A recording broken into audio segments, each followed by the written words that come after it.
Hey guys, so to get started today, we'll be talking about our historical fiction reading unit, but through a different lens. We'll be looking at our characters and the problems and what's happening in our story through seeing it through power. And we're going to talk a little bit more about what I mean when we're discussing power, but we're going to see how power can occur in stories in many different forms. So, to get started, the goal for today is we are learning to deepen our thinking while reading a historical fiction story.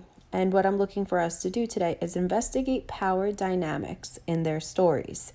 And you might be thinking, okay, I don't really get what you mean by power. Power is whoever is kind of in charge of the story. So you might think, okay, who has the power?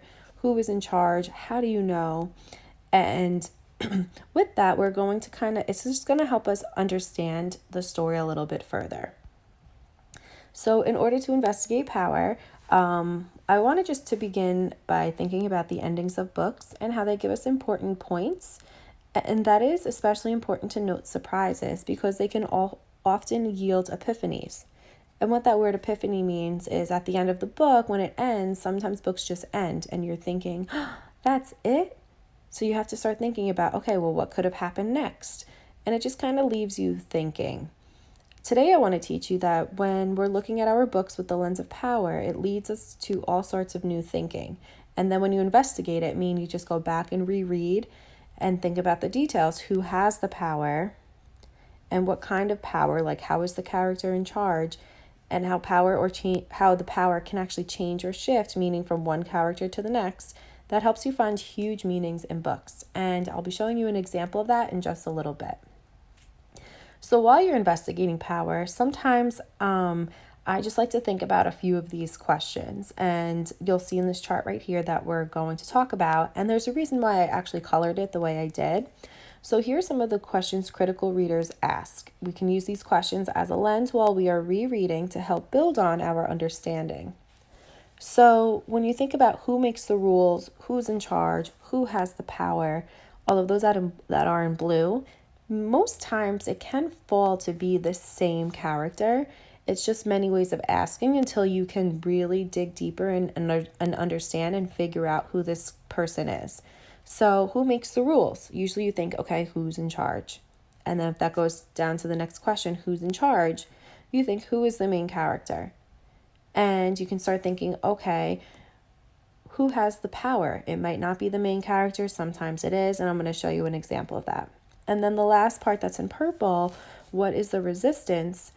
A resistance means the problem. What's stopping the person who's in charge, or what's giving them a problem? What's happening? What is the resistance power?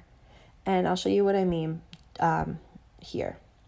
So let's think about the Tiger Rising. So remember, we're always thinking, what is the story really about? And right away, you might be thinking, oh, I know, Robb is in charge. He's the main character. But this is what I mean when we start thinking about the questions that we're asking, like who makes the rules? And if you think about it, in the beginning of that story, Beauchamp, who was in charge of the Tiger and the Star Motel, he really was in charge because he made the rules.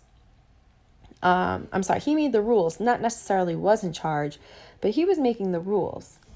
And then who is in charge? I'm not really sure who is in charge. At first, I kind of left it blank there because who was in charge, it shifted. There was points where Sistine was kind of bossy and she was making the decisions between Robb and Sistine's adventure. Sometimes it was Robb and then sometimes it was Beauchamp. He was in charge. And the same thing with the power. Who has the power? Robb and Sistine. They were the ones who made the decisions on what they were going to do next. And what is the resistance? The resistance is the problem. So a problem for Robb and Sistine to make a lot of their decisions always led back to the Tiger. So the Tiger was the resistance. He was part of the reason for their decisions. Should they not let him go? Should they let him go? Should they tell anybody? Is it still a secret? So I hope that makes a little bit more sense when we're thinking about who has the power in these stories.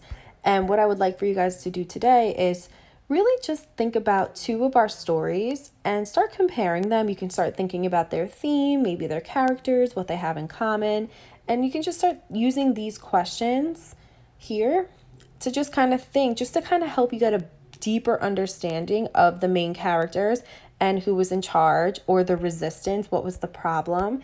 It's just another way to view your story. Because as we start reading and learning, higher levels of books, texts start getting a little bit more complicated, and even some of our texts now are a little tricky. So it's just a different way to view your work. So today, really, the goal is to compare your stories, and I want you to kind of use two of the questions from the chart to help you push your thinking. And you're just thinking, what are these stories really about? Who was the main character? Who was really in charge? And you're thinking about what is the story really about? What did I learn from these characters, and how are they similar across two stories?